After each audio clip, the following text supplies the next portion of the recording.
Ada seorang anak muda di Damaskus, di ibu kota Syria, di zaman tabi'in dulu. Pernah datang ke sebuah masjid namanya Masjid At-Taubah. Masjid At-Taubah ini zaman tabi'in ada. Ada seorang tabi'in masyhur di situ, tinggal jadi imam juga jadi alim, mengajar tiap hari. Anak muda ini datang lalu berkata, "Wahai imam," imam kalau kita kiai, "Wahai imam, saya datang dari luar Damaskus, ya, miskin, tidak punya apa-apa, tapi saya mau belajar agama.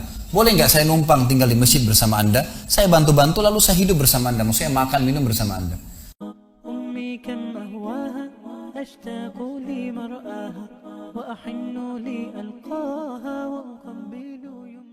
Kata ya syekh itu, silahkan, nggak masalah. Tapi harus sabar, ya ikutin kehidupan saya. Apa yang saya makan kau makan, apa yang saya minum kau minum. Kata anak muda ini, baiklah. Anak muda ini cerita, dia bilang setelah 3 bulan saya tinggal dengan syekh saya. Ternyata syekh saya ini orangnya sangat zuhud, luar biasa. Ada makanan makan, tidak ada makanan puasa. Dan hari ini sudah 3 hari kami puasa. Sahur dengan sebutir kurma segelas air, buka puasa juga begitu.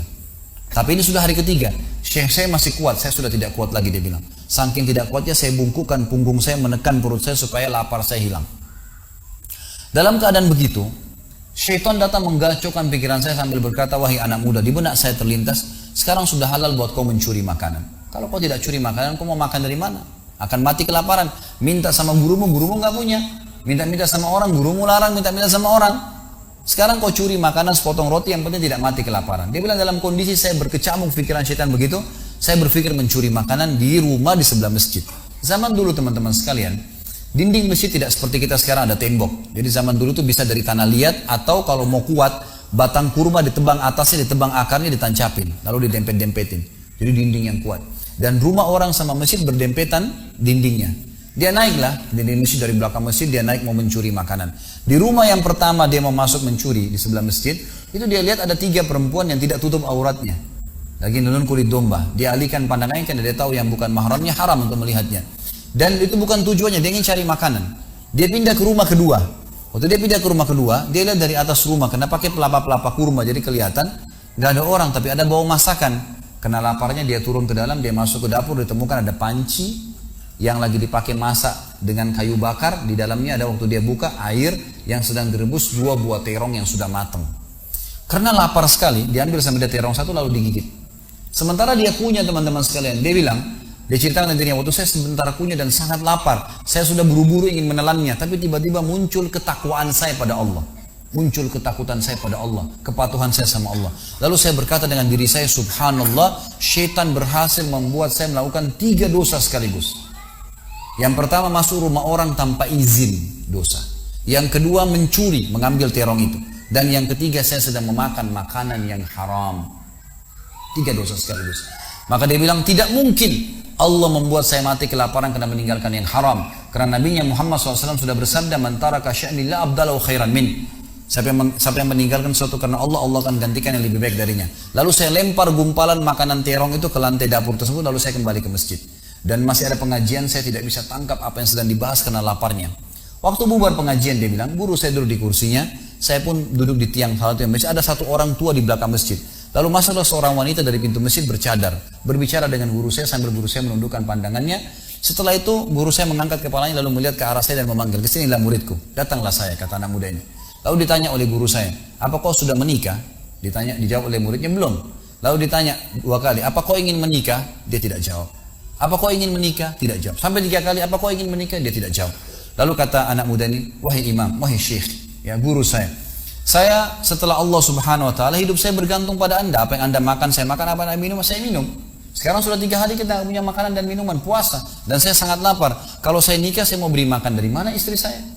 Lalu kata syekhnya, "Ini perempuan di sebelah saya yang bercadar, baru selesai masa iddah meninggal suaminya, 4 bulan 10 hari. Dan dia ditinggalkan harta yang cukup, dia masih muda, dia takut fitnah. Dia ingin saya carikan jodoh, saya anggap kamu cocok. Kamu mau?" Dia bilang iya. Tanya perempuan, "Kamu mau?" Dia bilang iya. Syekhnya keluarin kendi dari kamar, dikasihkan jadi mahar, panggil walinya perempuan, panggil 2 saksi, kalimat akad, selesai. Hitungan menit nih. Lalu kata syekhnya, "Pulanglah ke rumah istrimu.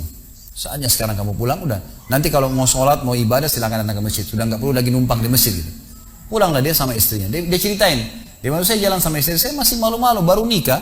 Dan ini kan memang hitungan menit nih. Ya, dia baru tadi kelaparan, tiba-tiba sekarang sudah nikah gitu." Dia bilang saya jalan, keluar dari masjid, lewat di rumah pertama yang dia tadi manjat mau mencuri, dilewatin sama istrinya.